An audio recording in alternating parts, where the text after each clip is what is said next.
Hello, and welcome back to my channel. If you're new here, I share videos on how to make classic cocktails and some of my own recipes. This month, I will be posting a new zero-proof cocktail every Friday, so make sure you subscribe and hit the notification bell so that you don't miss any new videos. For this week's non-alcoholic cocktail, I took inspiration from the Ramos Gin Fizz.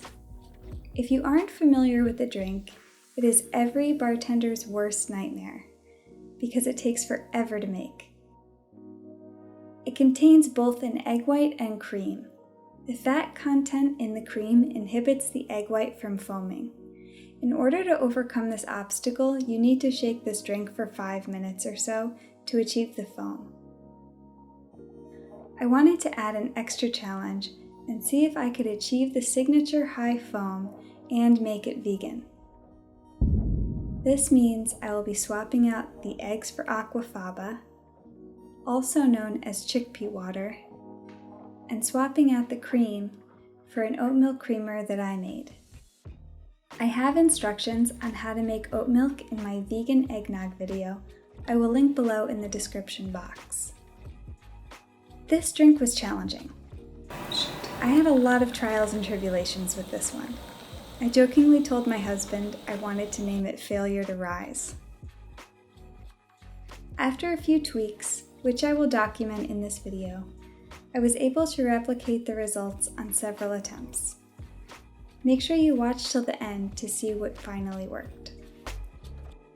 I will be using Seedlip Spice as the non-alcoholic base spirit for this drink, along with butterfly pea flower tea, simple syrup, cream of tartar, club soda, and the aforementioned oatmilk, creamer, and aquafaba. For garnish, I had some candy violets that I blitzed into a fine powder. To start, I brewed the butterfly pea flower tea. As soon as I saw all those beautiful purple drinks cropping up all over Reddit and Instagram, I knew I had to get some of this stuff. It's such a cool product. The tea itself is actually quite blue, and it changes colors when it comes into contact with acid. I used about a dozen or so flowers to around 6 ounces of water because I really wanted that concentrated color. The tea component is there strictly for its color. The tea itself does not have much of a taste. While the tea is brewing, I went ahead and I whipped half a cup of aquafaba with 1/8 teaspoon of cream of tartar. Aquafaba foam isn't as stable as an egg white because it contains less protein. In order to achieve a more stable foam, I'm going to add cream of tartar as a stabilizer. Whipping the aquafaba with the cream of tartar is going to make the foam much stronger and able to keep its height. I want to give a quick shout out to Truffle on the Rocks for this cream of tartar tip. It really made a difference to the longevity of the foam. After the tea was brewed and cooled and the aquafaba had been whipped, I was ready to make the cocktail. First, I added 3 ounces of the butterfly pea tea. Next, I added 1.5 ounces of my homemade oat milk to the shaker. Then, for some reason, I added 1 ounce of orgeat. This was a terrible idea. After the orgeat, I added 2 ounces of Seedlip Spice, followed by 1 ounce of the whipped aquafaba. I gave it all a really long dry shake, then added 2 small cubes and shook again till the ice dissolved. I primed my glass with club soda, as one does for a Ramos Gin Fizz, before open pouring the cocktail into the glass. Then I topped it all off with more club soda and was rewarded with a pathetic foam and almond sediment at the bottom. In an effort to save the drink, I thought maybe if I gently shook it with the soda in the tin, the foam would rise. That attempt was also a fail. So I had to regroup.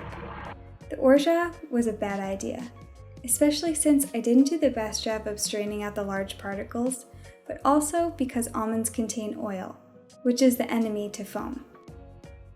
For the next try, I swapped out the orgeat with simple syrup, but kept everything else the same, except that instead of adding club soda directly to the drink after pouring, I added it to my shaker tins and rolled it between the two to get all the foam that was stuck inside. Then I topped it off with a little more soda. Afterwards, I sifted on the pulverized candied violets, and it looked okay, but I wasn't that impressed with the foam. The next day, I was ready to give it another try. I was determined to get this cocktail right, so I went ahead and I brewed the butterfly pea tea, then whipped my Aquafaba. I made sure to thoroughly clean out my shaker tins to make sure there was no oily residue from the day before, and went about building the cocktail. I added 3 ounces of butterfly tea, 1 ounce of simple syrup, 1 ounce of the oatmilk creamer, 2 ounces of Seedlip Spice,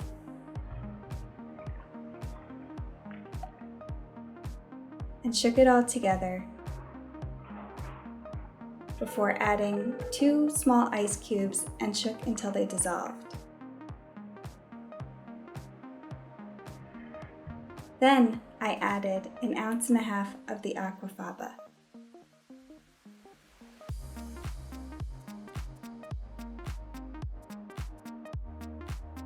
And very gently shook it a couple times just to incorporate it before pouring it into the glass.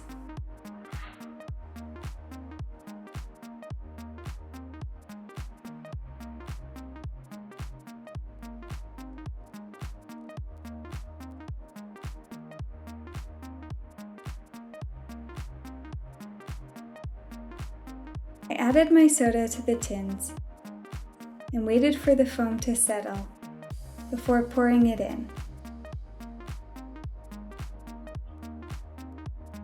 Then I topped it off with a little more soda. And voila! It worked!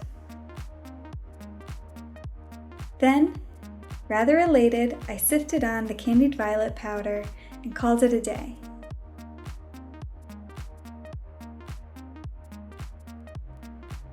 This drink was actually really good, and I'm glad I didn't give up on making it.